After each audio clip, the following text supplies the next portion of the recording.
everybody. Welcome back to another episode of VCTV. I think somebody has to put themselves on mute. So welcome back to another episode of VCTV.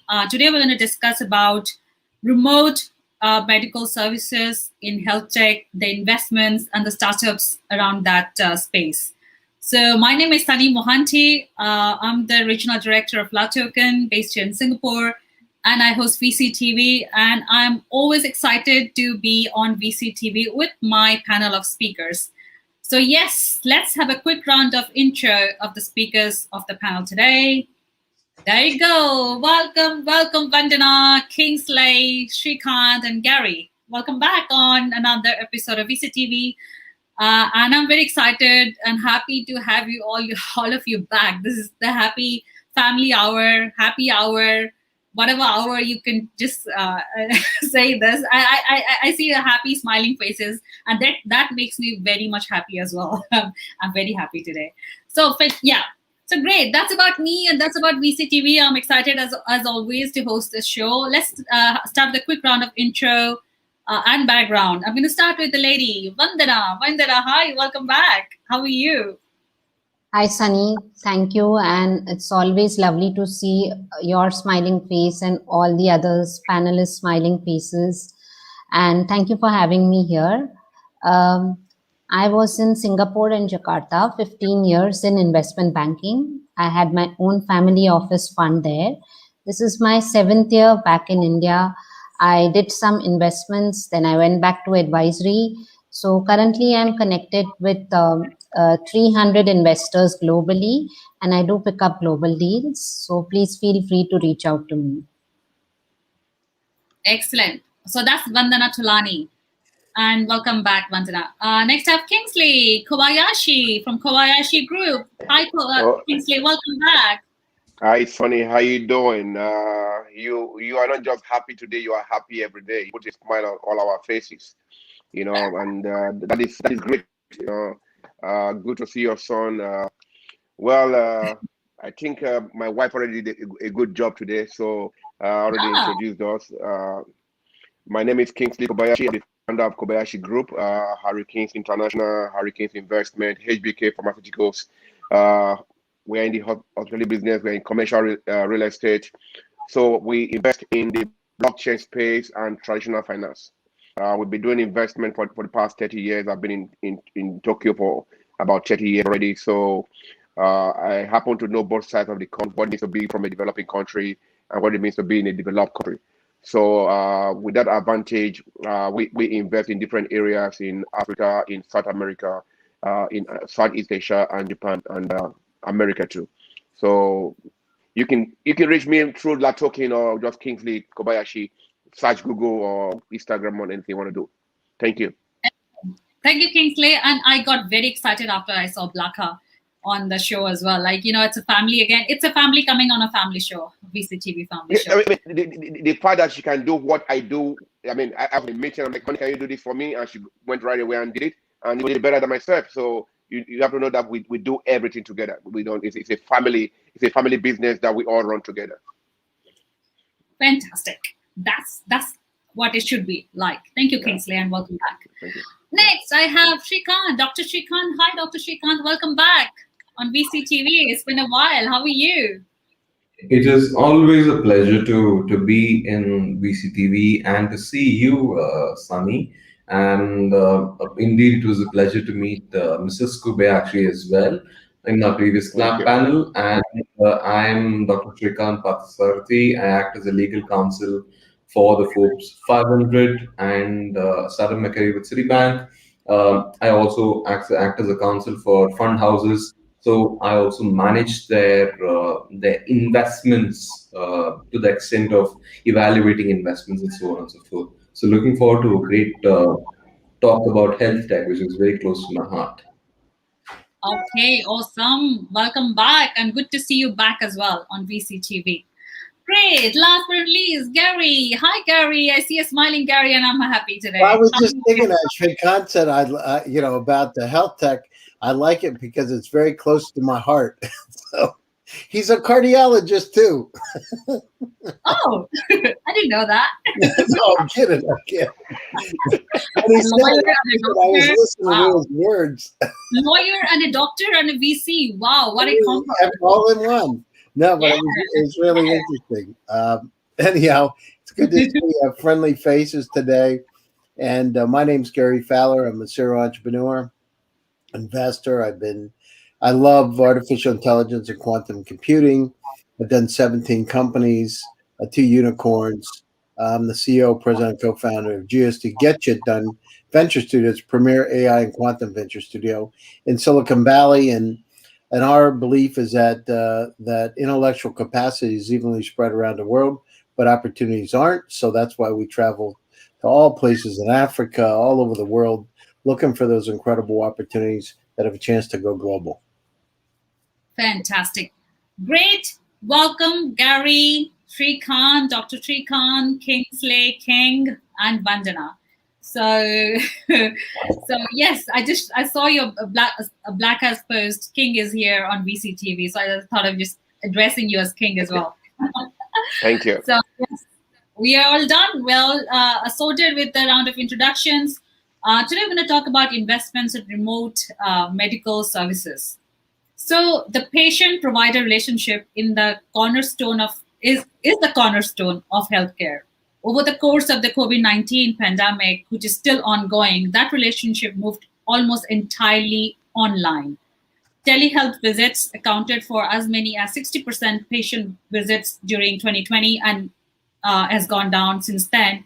But as we eye a future where in-person appointments open up again, some patients will eagerly book time with their PCP, while others will be happily use virtual tools to get care whenever possible. That means healthcare systems need to be prepared for a range of care options to meet patients' expectations. Okay, so what do you see? What kind of trends do we see in remote healthcare medical services in 2021? I mean, beyond 2020, what do you see? I mean, is it going to be here to stay, or there's going to be a hybrid model? We're going to discuss a little bit about hybrid model later on. So Vandana, we can start with you, if that's okay. Yeah, sure, definitely. What I see is that I could just tell you about the deals that I'm doing. I feel that that will give you a better idea. So there is one super app providing multiple services and easy health features. It is a one-stop shop for all health, beauty, and fitness products, and it is specialized in medicines, lab tests, nursing at home, and multiple subscription packages. Then I'm looking at one deal which has stem cells used to cure a lot of health issues. I'm sure you must have heard about smart pills as well. Smart pills have come out in the open, and they help us detect what is the problem which each one of us have inside the body. Then we are also looking at a SaaS-based model with healthcare providers that is combined with mapping of insurance providers, strategic partnerships, and in-house technology that allows us to gain leadership and a differentiated position in the market. And we are successfully disrupting the concept of connected care by facilitating real-time digital communication between patients and providers, including in-person consultations and telehealth and secure electronic communications between clinicals and their patients. Then there is a platform that enables active aging for people aged 60 and above. This platform has been founded by a group of entrepreneurs and experts in aged care and in its leadership team. And the company enables active aging through offerings that are subscription based and aim to address the clinical and social needs of elders at the comfort of their homes. And in addition to this, it also provides high-end bespoke assisted living and memory care facilities specializing in dementia in case the elder needs specialized assistance with daily living due to age-related disorders. Then we are also working with a deal when an early stage, it's a revenue making health tech startup, which is based out of NCR, and they have a complete healthcare solution. It is an ecosystem where patients get world-class treatments, even in the remotest area of India. So these are some of the deals which I am doing. Thank you, Vandana. Thank you for sharing that, sharing those information with us and our viewers. I'd like to go ask Gary next. How has telehealth evolved out of the COVID pandemic? Yeah, so I can tell you a direct example. So I started a health tech company called the Zemply. I'm the co-founder of Zemply. Actually, she's Indian American at a Stanford MBA, and it came out of our own experience dealing with the elder care with my father. And so what we did is we understood that this is a huge problem in a lot of parts of the world. There's an aging population. At the same time, the quality of care. So what we did on that side is that we actually put sensors in. So I'll give you a direct example from my father. I put about $90,000 into his house. I redid his house. I brought in 2 full-time caregivers, 24/7. And as a psychologist, I understood that part of living longer and living better is your mental state. Yeah. Are you optimistic and hopeful? So with that being said, I went to the nursing home. Nursing home in the U.S. is $14,000 a month. So, and they wanted 5 years up front. So 5 years times, $14,000 a month in escrow. And I was like, this is insane. This is crazy. And because the average person lives about 18 months in a nursing home, and that's it. They die. So I said, well, geez, it's my dad. What can I do? So anyhow, what we did is we wired up his house. I put sensors inside of his house, cameras inside of his house, and I brought staff in. They said he was going to die in a week, and my father lived 3 years. They said he'd never walk and talk again. He walked and talked and bitched. He really bitched. It was the first time, I got to tell you, I've ever heard somebody bitch, and I liked it because he was like, I don't know why somebody cut my tree down. And I was, oh man, he's I don't like potatoes like this. I think I've told you a few times, that kind of thing. And right. He was pretty easy to get along with, but he wouldn't do that. Anyhow, what I understood is that, first of all, it costs a lot of money. So I put money, I looked at it as a project. Of course, I wanted my dad to live longer, but what we did is we understood that this is a big problem throughout the U.S. and a lot of the world with an aging population. How do we actually help people live longer and better quality lives? So we installed that. We started a company called Zemply. Zemply is one of the top 7 aging in place companies in the U.S. today. That company's so a partner, Pujar, who's my partner in that, is a Stanford MBA, undergraduate degree in engineering. So we actually built it with artificial intelligence. We built the company around it. And it just so happened she went through the same thing as I did at the same time. And that's how we came together. And of course, my partner, Derek, is involved in the company too. Point is, these are some of the areas that we don't talk about a lot that are really underserved. So what we need to do is coming into the pandemic, really put this on right at the forefront because people didn't want to go into nursing homes and they needed to be cared at the house. So obviously the business went through the roof. Those are where some of the opportunities are. If we look at today with remote health tech, at the beginning of the pandemic, doctors, didn't want to see people unless we came in the office. Then once you have COVID, it was a whole lot easier because, they didn't want to die. So we have now really an opportunity, and I don't know if you mentioned smart pills and nanobots and those kind of things, but this is the next generation of what's going to happen. So imagine having a pill that'll course correct so we can understand, is there some metastasis of cells, cancer cells in your body, and to be able to understand before it's a problem. those kind of the technologies. And a doctor can be anywhere. It's not like you have to be in their office to look at it. So this is where it's moving very, very quickly. At the same time, it's democratizing opportunity, because it doesn't matter if I'm in Lagos, Nigeria, or San Francisco, California, or Singapore. It just matters whether or not there's a doctor that can analyze. And by the way, you won't even need a doctor at some point, because the artificial intelligence and machine learning will be able to make decisions for you. Absolutely, absolutely. So thank you so much, Gary and Vandana, for elaborating, so the trends for 2021. So I'd like to go next with Kingsley. So how has telehealth, because we're talking about medical services. So how, okay. All right. How has telehealth evolved out of the pandemic? Can you? Yeah, we are all aware that the pandemic has helped to catapult telehealth to a different level. Fortunately, I live in a country where you have more elderly people than anywhere else in the world, Japan. And they have a system that works. They have a system where you put a normal boiling kettle to boil water, and if she puts on the kettle on in the morning, they know she's okay.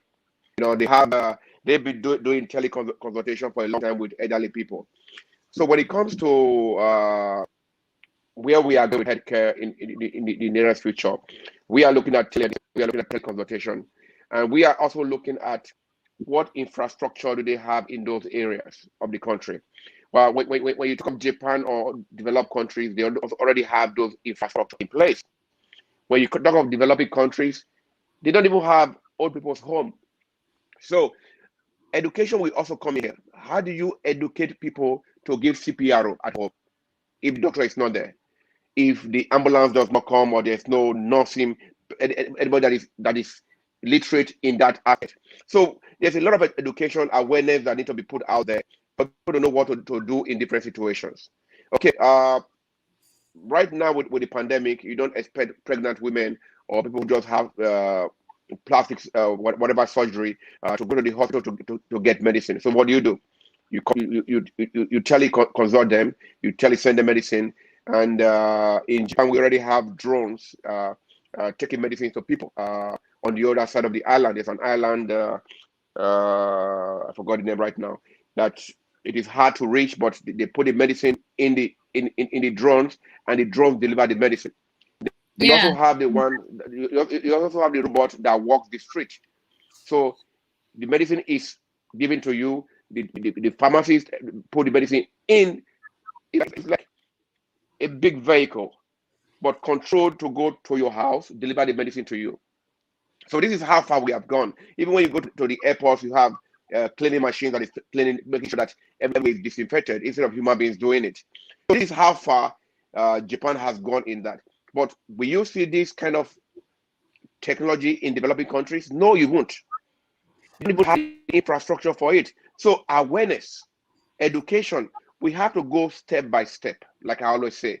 Yes, Japan, America, Singapore is moving faster, but the others will catch up. While we are fading away this kind of innovation in these countries, we should be giving those innovations to countries who are just coming up, so that you can learn from them. You cannot just jump from primary school to high school or to secondary school. You have to go through the process. So that's what I believe. I believe HealthTech is here to stay. HealthTech innovation is here to stay. Medicine is here to stay. But we still need more awareness for those who are not aware of it. We need to copy from countries like Japan and that have a lot of old people that they are caring for, and it needs to be affordable. Urbanization has not helped, because in the olden days, if you have a child and your child have a child, means you have a grandchild, normally the children will come and play with the dad or the mom during holidays. We don't have that. We don't have that system anymore, because you are probably in Singapore and your grandparents are in India. So they're not going to go all the way to India to go and stay with their grandparents. So the loneliness of the elderly becomes very obvious, because they are lonely. They are no young ones to play with them. But in the olden days, they always had young children to play around with them. So there's a lot of innovations that need to be done. There are there are robots right now that help take care of elderly people and sick people. There are robots that take care of the house in Japan. So there's a lot of development in the AI robotics section of in this part of the world. Very nicely explained as well. So we're talking about remote medical services today, and I totally agree with the points that Kingsley just highlighted. Thank you so much for sharing those with us and the audience as well. It's very helpful. Thank you. Pleasure. Thank you. Next up, Dr. Srikanth. Again, same question. We're discussing investments in remote medical services. So how has telehealth evolved out of the pandemic so far? So the interesting case study in this regard would be the event which took place about a month back, where the Minister of Health actually said that you could dial up a national helpline in India, and you could get the doctor on call. So I'm going to go back to a bit of a history over here. When I got COVID about 5 months back, what happened was I was tracked through the phone. So the doctor used to call me 3 times a day, and this is the government that we're talking about, right? The doctor is calling me 3 times a day. The pills are being delivered to me at home. I'm taking my medicines, and the pills are getting delivered on a day-to-day basis, and so on and so forth. So the telemedicine concept has really reached new levels by apps which provide for video consultation and so on and so forth. So I think the focus of telemedicine would be to empower the customer or the end user with a higher resolution of camera, or with devices which actually enable the doctors to take better decisions sitting thousands of miles away. So I could get a neonatal specialist who's sitting in Dubai, who could monitor my child over here. And this is very interesting because yesterday I got my son vaccinated for his 10th year vaccination or so on and so forth. And I had to travel all the way to the doctor's place to get him vaccinated. Now, the alternatives that were available to me, instead of me going all the way, was that the doctor would come directly to my house and administer the vaccine. So I don't see a day far away where the vaccination would be administered by a registered nurse, but it would be monitored by a doctor who I prefer in the States or in the UK or in Dubai, and so on and so forth.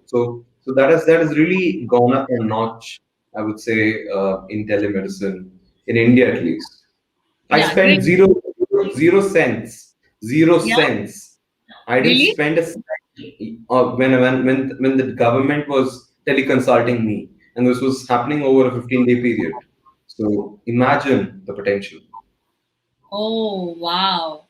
Was it because of the pandemic they were making it free for everyone, or? Yes, the government was basically sponsoring it, and telemedicine is the easiest, it's the cheapest thing to sponsor. All you need to pay is the doctor's 10 minutes or the 15 minutes cost, and the doctor is able to put his or her name with the government associated. It's a win-win on both sides, right? Yes. Wow. Great points shared on the panel today. And thank you so much, Dr. Srikanth, again, for sharing that example with our audience and other speakers here as well.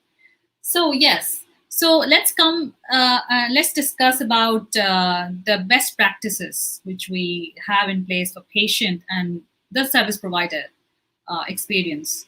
So let's discuss some best practices. Then I'm going to come to regulations a little bit.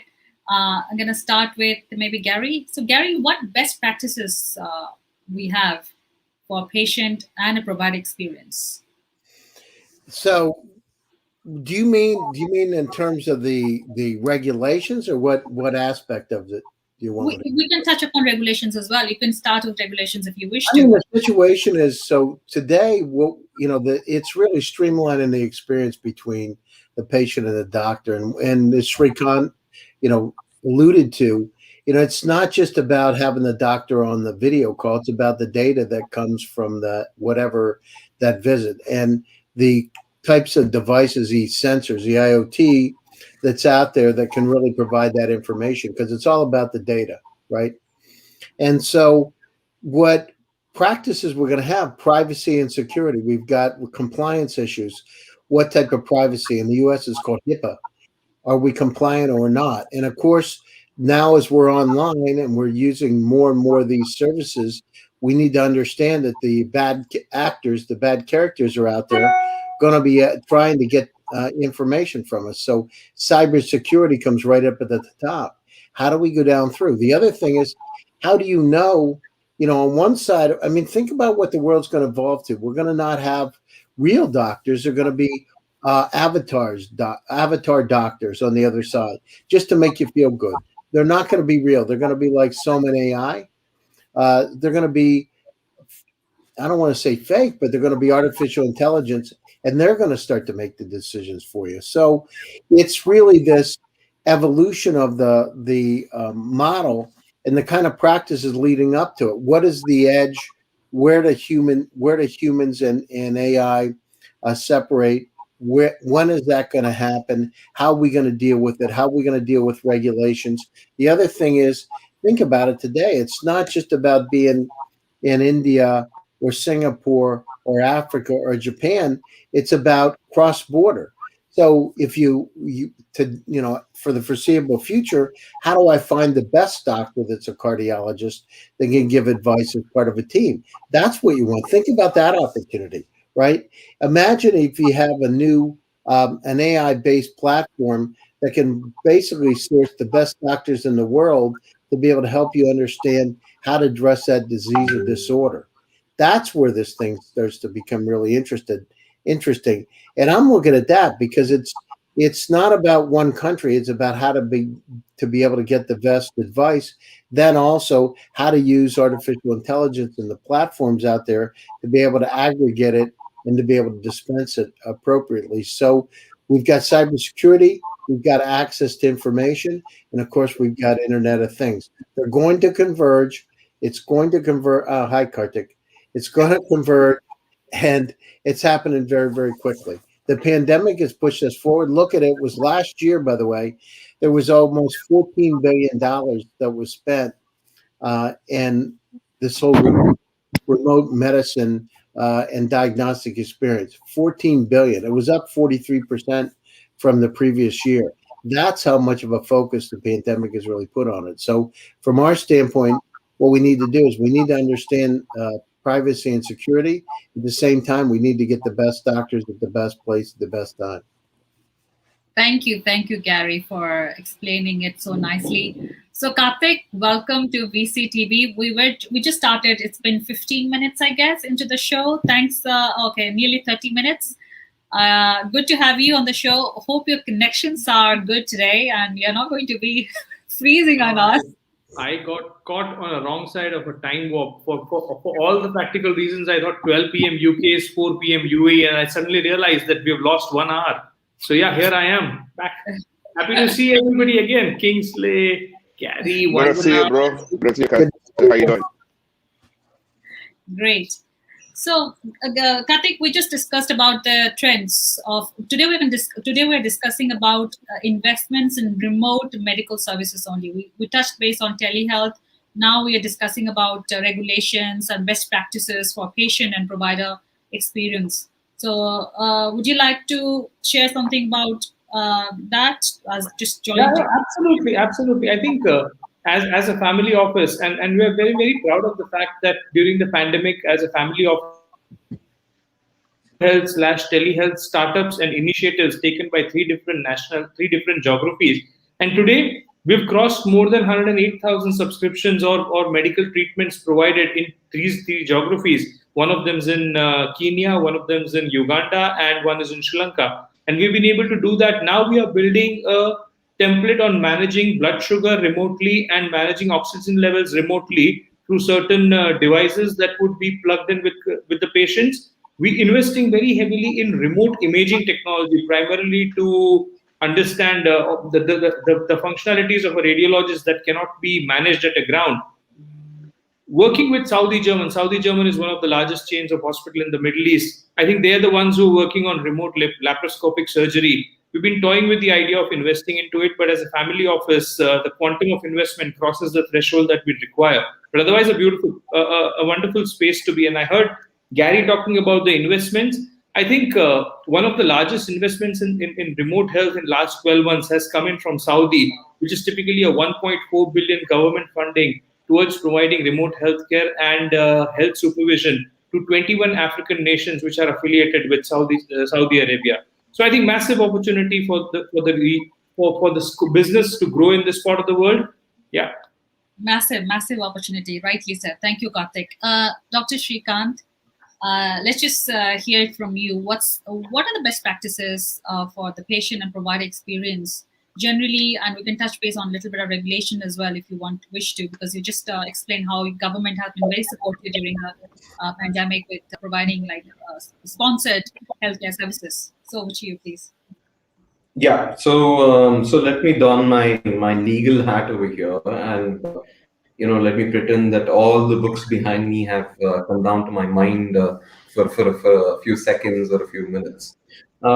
Okay, so the best practices would be that the medical council or the global medical practice as such has a particular standard or a protocol to follow in terms of how a patient is treated when the patient is arriving to the hospital. There are protocols that are established, so we need not toy more with the whole idea, or we need not say that there needs to be more process with it. So, but what makes the telemedicine more attractive or more susceptible to regulation is the fact that the advice that you give on a phone, or the advice that you give on a WhatsApp or a app, would that constitute a medical advice, right? Or would that constitute a valid prescription in cases where you have certain questions around anxiety, and which are scheduled medicines and so on and so forth? So the regulatory part is more of in terms of whether it is allowed to prescribe, whether a registered medical practitioner can prescribe, and what is the quantity that he or she can prescribe.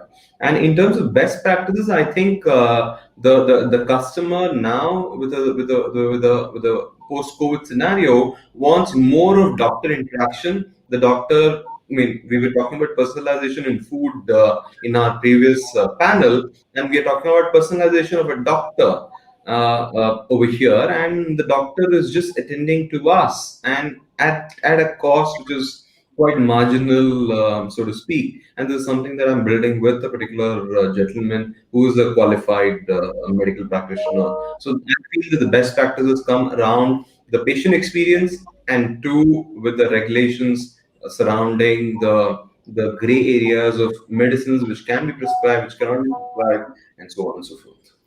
Great. Thank you so much, Dr. Shrikant, for sharing those as well with our audience and us as well. Let's hear from Vandana next. So, Sunny, firstly, I believe that all the health issues that we attract also depends on the kind of mindset we have.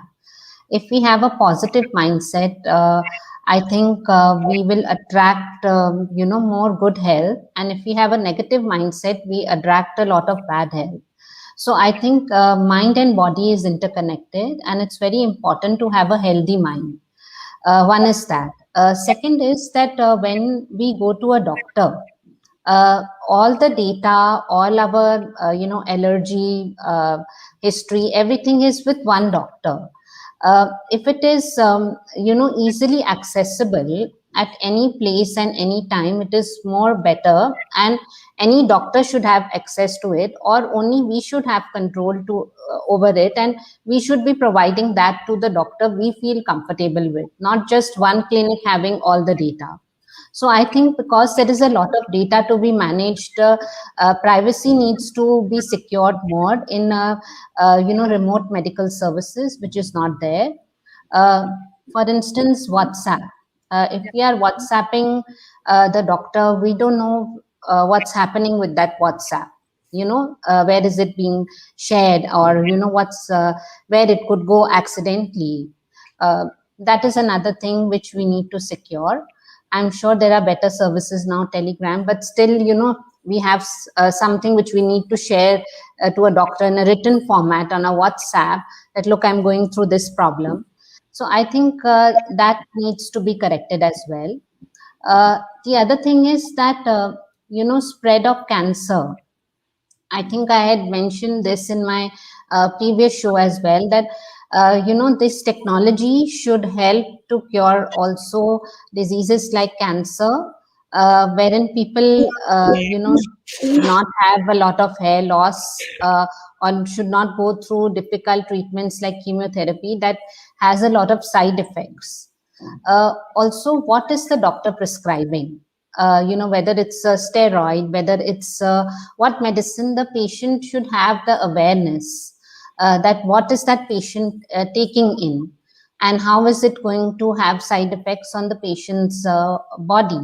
So all these things I feel are really important, and one should be really aware of what they are doing.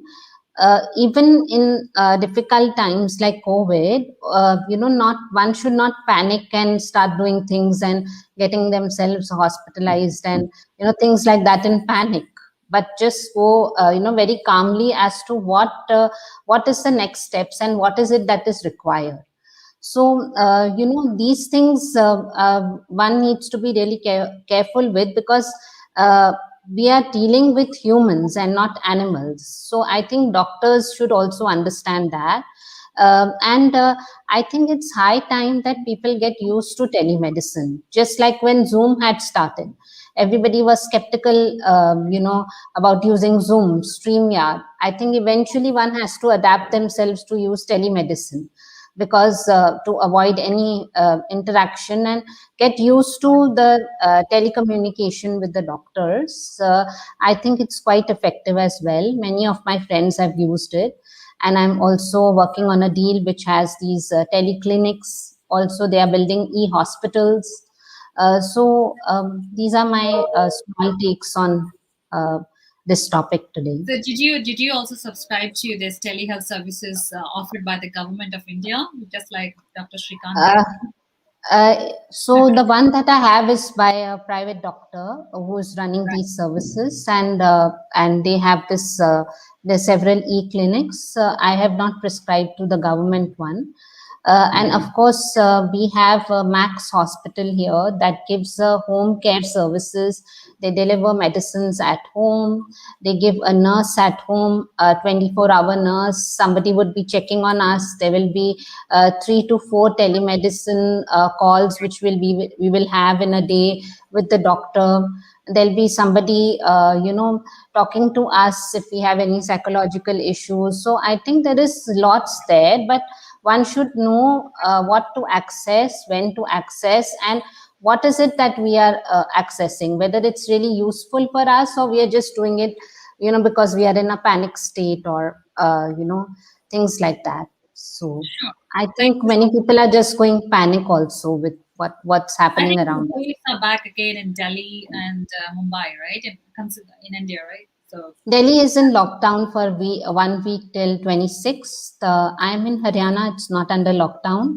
Mumbai, I'm not sure. I have not heard any confirmed news. But yes, because the virus is spreading so fast, and to avoid interaction with, people, because it's spreading and so much that we have to be under lockdown again, unfortunately.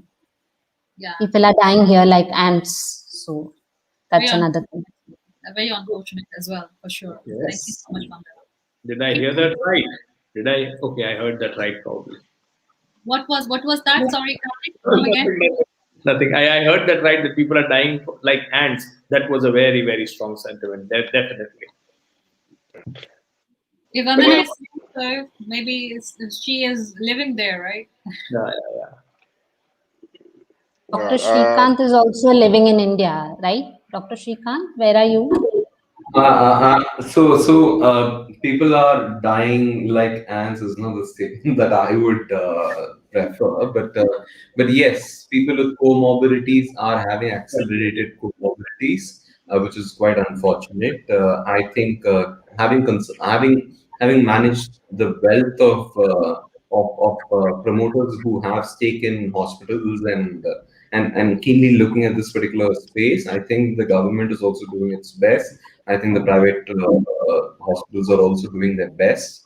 There are certain unfortunate incidents that usually occur, but this is certainly unfortunate. Let's all agree on that and move on. So I've heard a Yeah, lot of deaths around my area recently. A lot of elderly people have passed away. A lot of my friends have passed away. A lot of my school friends have passed away, and lots of people are passing away with this same issue that is happening here. That is why I said people are dying really fast, and it's yeah, really unfortunate. Though government is at it, I understand, but I think we still need more action here. There are also, in many countries, there are lots of scams that are also happening because people are taking undue advantage of the situation. And playing with people's minds that as well, during tests, and you must have seen the news as well. So I think these issues need to be sorted as well. Thank you so much, yeah. Vandana, for sharing those with us and audience. Kingsley, over to you, please. I do. Literally speaking, I think what Vandana meant is a figure of speech. Is to stress the importance of what is happening, or the levity of what is happening around us. But the major aim of any illness, of any ailment, is to catch it on time. Catching the ailment on time is what we are all looking for. For example, in Japan, if you are 30 years as a woman, you have a free test. You have a letter sent to your house every year, I think around March or April, tell you to go and do all the tests for $5. You will do cancer test, cervical test, every test for $5 if you are 30 years old as a woman. If you are 35 years old as a man, you get a letter every year to do the same. So their aim is to catch. If you have an ailment, you catch it early and you are able to manage it. Now, remote technology, it becomes a little difficult because a lot of factors have to be put into place. Telemedicine is very easy to do, very, very easy. Teleconsultation is more difficult because you have religious beliefs or people from different parts of the world. You have personal women believe that I don't want to show my body on TV or on whatever media to this person. The trust factor is there. So how do we decide, like she said, how do we decide what part of data to leave with the doctor and what part of data not to leave with the doctor? Now, if you use Telegram, you all know that you can actually delete whatever you have posted there. You know, if you put a picture of yourself or a video of yourself, you can take that picture out. Now, there will be programs like that from now on, I believe, when you come to teleconsultation, for you to be able to say, okay, I don't want this doctor to have this information, then you delete it, whether you like it or not. But I'm also looking at a time where data is easily accessible to every doctor. It's easily accessible to those who are doing research on cancer, on different kind of ailments. Now, it has taken under a year to make different vaccines for coronavirus. Now, some of them have side effects, some of them don't. There's scam, there's no scam. It's up to the person that is taking it. But at the same time, I believe that enough is not being done by researchers to attend to other ailments that they think is monetarily advantageous to them, monetarily advantageous to this big pharmaceutical company. So personally, I do have a pharmaceutical company, but we concentrate on medicines that are affordable to the populace, medicines that have no side effect, natural medicines. So that's a different angle we also have to look at. Then we also have to look at how do we use the information using artificial intelligence. This data has been provided. Depending on your body marks, the way you suffer from diabetes and the way the other person suffers from diabetes is different. It may be the same ailment. but your weight is different, your height is different, your body, your internal fat and your external fat is different. So all these, are factors that need to be put into place when a doctor is consulting with a client. But when you don't have that person-to-person touch, there's no way I'm going to do MRI at home. I'm not going to put MRI machine in my house. I say, okay, I've done an MRI, I've done a CT scan. Okay, doctor, can you analyze it? At one place or the other, we still need to go to the hospital. So how do we make this happen that we have a safe environment for normal patients that are not COVID infected or does not have infectious diseases? This has to be separated. We have not been able to do this even in Japan, or even how can they do this in developing countries? So it is difficult because the hospitals were not prepared for the overwhelming COVID pandemic. It's overwhelming for any country in the world. Fortunately, Africa is left out because Africa has been dealing with malaria for a very long time. We have to understand that. Africans have been dealing with malaria for a very long time. So they are already used to herbal medicine to boost their immune system. It's all about your immunity. So people are surprised. Even the World Health Organization is like, we need to look at what Africa is doing. They've all gone back to using natural medicine to heal themselves. Natural medicine to make sure, okay, I have this, I have that, I can boost my immunity. This is what our great-grandfathers did when there was no medical advancement. Now we have medical advancement. Are they able to cater to the growing population? As Gary says, the population is going to grow 20%, 30% more in the next 30 years. How do we cater to these people? And there's also a pill that it will take, you live up to 120 years, 130 years. With the long life expectancy, how do you create a system that will cater to everybody, not just the rich? I think this is the way that the technology is going to go. It's solving those problems. Max technology for people who are poor, and then more quality ones for those who are rich and can afford it. I think if I could add something here, Kingsley sir is absolutely right when he says that, there are certain medications that you have to take as per your weight and height. And many people are not aware of that. Have you heard of tuberculosis? So in tuberculosis, a person has to take a medication for 6 months to 1 year. Based on their weight, it's the milligram of the medicine. So I think many people are not even aware of that whether they have to take 500 milligram or 650 or 250, it's based on the weight.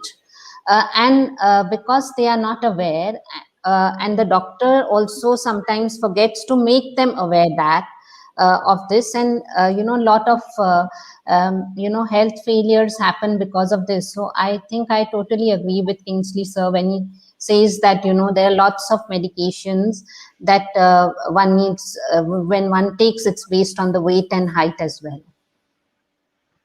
So while I've been listening very patiently, and I love the argument, I think after implementing 3 telemedicine and cyber medicine ecosystems in last 2 years, I think what we are missing is we are looking at the fallacies of the system, but unfortunately, it is the only way that NHS has been able to unclog its entire ecosystem. Healthcare is broken down into 4 for all of us to understand. It's lifestyle, preventive, curative, wellness, and lifestyle. We necessarily cannot get into a curative healthcare to telemedicine because that is risking a lot. But preventive, maintenance, and wellness lifestyle healthcare, if siphoned off onto telemedicine successfully, paves way for health infrastructure to be made available at the bottom of the pyramid. Cyber attacks, definitely, the cybersecurity in telemedicine, cyber medicine, remote medicine is a challenge. But the larger good is about making the medical facility available at the bottom of the pyramid. Europe today has 1 medical practitioner for every 7,900 residents. If you'd be surprised, Congo has 1 medical practitioner for 227,000 people who live in that geography. That's 34 times. Now, when you look at a 34x multiple, cyber attacks, security issues wouldn't be relevant when people are not able to get a basic cure for dysentery, diarrhea, malaria, or for that matter, even fever. They wouldn't be worried about whether their data is leaked. And then there are multiple ways in which data is getting leaked. Facebook also leaks data, and banking infrastructure systems have also been leaking data. But when you get your primary healthcare tended by medical practitioners with a far better pedigree from far better medical institutions globally, you are providing a far better service at a much lower cost to a geography which was deprived of healthcare. And to me, that seems to be a larger cause, a larger good in terms of making healthcare available. Yes, I was actually coming to cyber security for healthcare providers. Thank you, Karthik, for adding that on. And I saw your message as well about NHS has been able to divert 18% of the primary healthcare load to telemedicine. Imagine if NHS were to spend its infrastructure on curing cold, fever, measles, and mumps, it wouldn't have doctors available to cure COVID, and that's where your primary healthcare needs to go in. So you need to move your primary health or primary medical services onto a telemedical platform. Yes, absolutely. Totally agree on that. So talking about, thank you so much, Karthik and Kingsley and Vandana for adding those points. Talking about cyber attacks. So in second, cyber attacks can undo time and resources that a healthcare service provider has spent building a solid business. An increase in the activity of the virus during this pandemic showed that hackers won't hesitate to prey on healthcare organizations when they are most vulnerable, right? So what is being done in this space, and what are some of the real common mistakes made in the healthcare cybersecurity space that can be avoided? Gary, cybersecurity specialist. I don't know if I'm a cybersecurity specialist, but I have, I have a company in the cybersecurity space. That's what I meant. So, the challenge is what needs to be done is awareness. So, number one is awareness, and as we know, as we're developing these incredible artificial intelligence capabilities, services, software, etc. With it comes. I feel like Spider-Man with great responsibility, right? With great power has great responsibility. But it's absolutely true because, we're now developing systems in AI and quantum that can hack just about everything. So the problem is we've had to move so quickly during this pandemic that we've had to roll out systems. It was I don't know where, I think Karthik was talking about it.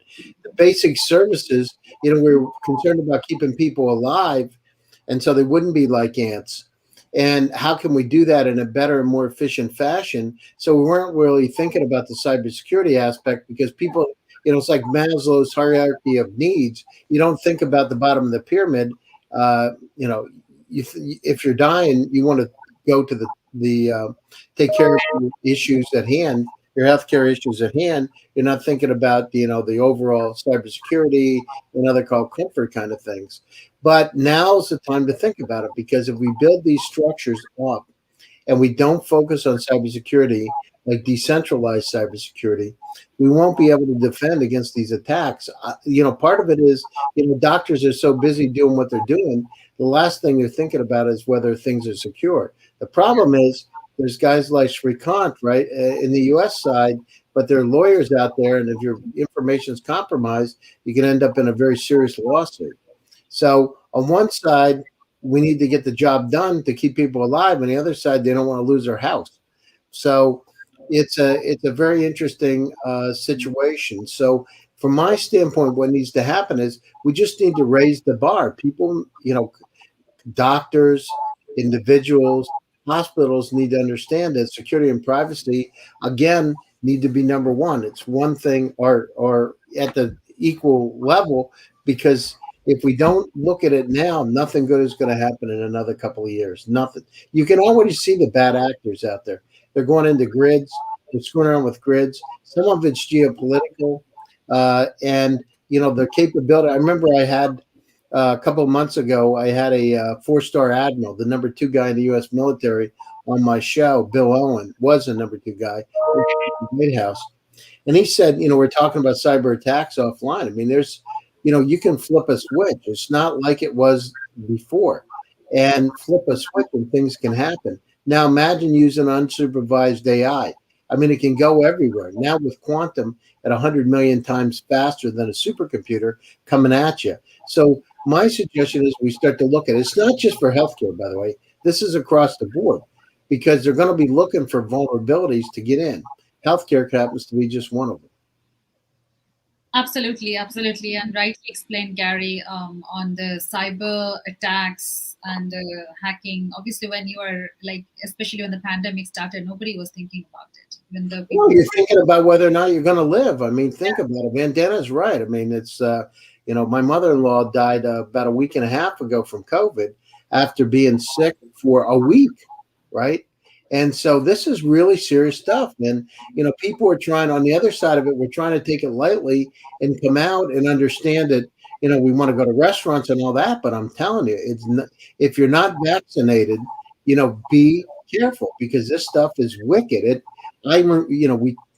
We talked to her in the morning and an hour later she's dead, right? I mean, it's crazy. So this pandemic is very similar to what happened in 1918 during the Spanish flu, and also in 1816 when a volcano erupted in Mount Tambor, Indonesia, created a cataclysmic event across the world. It's very similar to that. We haven't been used to it because we haven't faced it. But about every 100 years, some kind of event happens. This happens to be one of them. By the way, this is not the worst one that could have happened. By far, there's some other diseases out there that could happen, infections, viruses that can kill like 90%, right? Who get it, that are a whole lot worse than what we have. So what we want to do is we need to come up with systems to be able to identify, like we did with AI and drug discovery. During the pandemic, Pfizer used IBM Watson for drug modeling instead of bench time to rapidly develop the vaccine. So those kind of technologies need to be looked at. Perfect. Thank you so much, Gary, Karthik, Dr. Shrikant, Kingsley, Vandana, for sharing great insights about remote medical services. So we all agree that telemedicine or remote medical services are here to stay. And what about, so do we think we're going to see a hybrid model going forward, like a bit of physical and virtual? I mean, this virtual thing is going to stay forever. Do we agree on that as closing remarks? Karthik? Yeah, 100%. Yeah. I think virtual would augment the entire treatment protocol or medical protocol. You visit a doctor and then you don't need to see him often. You can show your face once in 4 days and he'll evaluate you, and that's about it. You reduce your time, you reduce your effort, you reduce the cost, and free up the doctor's time to see a lot of other patients. How the healthcare practitioners or how medical fraternity lets the system evolve and regulate it is something that will determine the investments into it. But like everything else, healthcare definitely has a very strong potential to be online. Great, thank you. Dr. Shrikant, so what's your closing remarks on this thought about hybrid model? No, so we have gotten used to, or we have had a flavor of telemedicine, and we know that it works, right? I mean, there's no going back from. So the way I see it is, there's no going back from here. I think the progress from here would be the global consultation and the need for global doctors situated in the States or in London, and having a local nurse over here and able to coordinate and so on and so forth. So I think the physical element is going to be only that much. And if you see the typical, I mean, apart from COVID, the typical reasons why you visit a doctor is for the cough and flu and cold and one of those run-of-the-mill things. I mean, in India we get these pills, this OTC, which is quite unfortunate. But I think in the future it's going to be more of the even in the developed nations or even in the West, I think the prescriptions are just going to be. I think the question is going to be around the legality of this prescription so prescribed, and the extent to which further on examinations can happen. For example, if an MRI has to take place, can that happen at home, or should that happen in a physical facility? Is something that needs to be pondered upon. That's a great point. Thank you, Dr. Shrikant. Kingsley, over to you. So do you think, as a closing remark, future of healthcare is going to be a hybrid model with in-person and virtual services? Yes, definitely. As all the other panelists have said, I think it's going to be a marriage of everything together. You're going to have the way of life matters a lot. For example, here in Japan, you don't wear your shoes inside the house. When you come to the door, you remove your shoes. It has become a custom that people are used to. If you have ordinary flu, you put on a mask. They've been wearing masks since 1958. So and then going for walks. You go to the park here, you see old men walking around, whereas in other countries you see them sitting down just drinking. So people have to be given awareness of how do you better take care of yourself. What kind of food do you need to eat when you have this kind of image? How do you better your living by doing this kind of exercise? And then you're going to have the traditional doctors who will still see you and check you. And then you're going to have the telemedicine and teleconsultation that is all blended together for you to have a better living. For you to have a better living, you have to have a little bit of all these things. So that technology, I believe, will not be good. All that technology will also not be good. So marrying all these together, creating a hybrid for every individual, specifically because we are all different. We are all different animals. I still believe we are animals, but just the higher grade of animal because we use our brains. But we are not much different because everybody that is used for us is tested animals first. Right? So if we have all these data that have to be used and artificial intelligence works for them, and then you have the fear of cyber attack. Honestly, I don't care if anybody have my data. You can have it. Let me get well. Let me get rid of that image. I really don't. I'm really not concerned about you knowing that I have this or have that. I want to get rid of the illness. And I believe that people that are sick should have control over what they take or don't take. Because right now you have government saying you cannot have this medicine. And he's dying. He should have a choice to say, I will try it anyway. It is not approved yet, but if he's going to die anyway, let him have the right to try it and die knowing that he has tried something and satisfy his mind. They should not be denied of that. So you have a lot of things. Regulation is restricting how medicines are made. Restricting people from using it. Approvals are being delayed for reasons they don't know because they don't even have the expert to find out how does this work. So they have to create the expert to find out before they approve it. So we have a long process to go. So we just have it's going to be a hybrid. But we're going to need the collaboration of every government of every country and every region, and we're going to need data control of doctors because right now people actually live from developed countries. They are ordinary nurses, and they go to a developing country and open a hospital and call themselves doctors, so and so, PhD, so and so. Whereas they're not even a doctor, and they start having operation and killing people. I am aware of people that have died in their hands, and then you go to the hospital, the hospital is gone. So there's a big fraud out there that is happening. People are taking advantages. Like my godfather died because the antibiotics they were given to him was fake antibiotics. They had chalk inside. It was not medicine. They had chalk. People are greedy. Instead of people buying the real antibiotics, they go ahead and encapsulate chalk to give to people after operation. This is wrong. People are capitalizing on people's illnesses, and that should not be happening. Great thoughts, great points, Kingsley, for sharing that with a lot of energy and enthusiasm. Where can people find you? We've got a viewer. Is there anywhere we can get in touch directly with the speakers? Where can they find you? You can find me on Kingsley at KingsleyKobayashi.com. You can find me on Instagram, Kingsley Kobayashi, my official Facebook page, Kingsley Kobayashi, Twitter. You can find me on just search engine, Kingsley Kobayashi, and I'm everywhere here. You know what I'm doing. If you have a good project, bring it my way and we invest. Oh, perfect. Thank you so much. Where can they find you, Vandana? You can find me on LinkedIn, on my website, www.convanto.com, and you can reach me via LAToken as well. Perfect. Where can they find you, Dr. Srikanth? Go to Dr. Shrikant Pathasarthi. There'll be too many Dr. Shrikant Pathasarthis.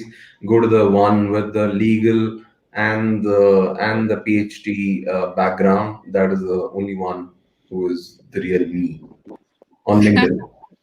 So the real me, the real identity of Dr. Shrikant. Thank you so much. So Gary, where can people find you? Yeah, you can find me on LinkedIn, Gary Fowler. You can also catch me on Twitter. I'd like to hear from you. Excellent. I think we've lost Karthik again for his connection issues. So awesome. We had a great session today. I got to learn a lot, catch up on Dr. Shrikant, catch back. I think, catch up after a long time with Dr. Shrikant.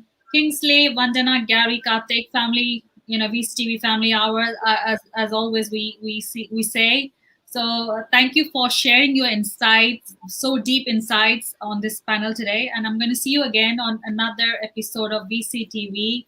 So again, I'll just like to tell my viewers, thanks for your support and thanks for supporting VCTV by engaging our speakers. It's really important for the show. Thank you so much. And again, all of you, see you again on another episode. Till then, stay safe. You guys have a good night. Stay safe. Bye-bye. Stay safe.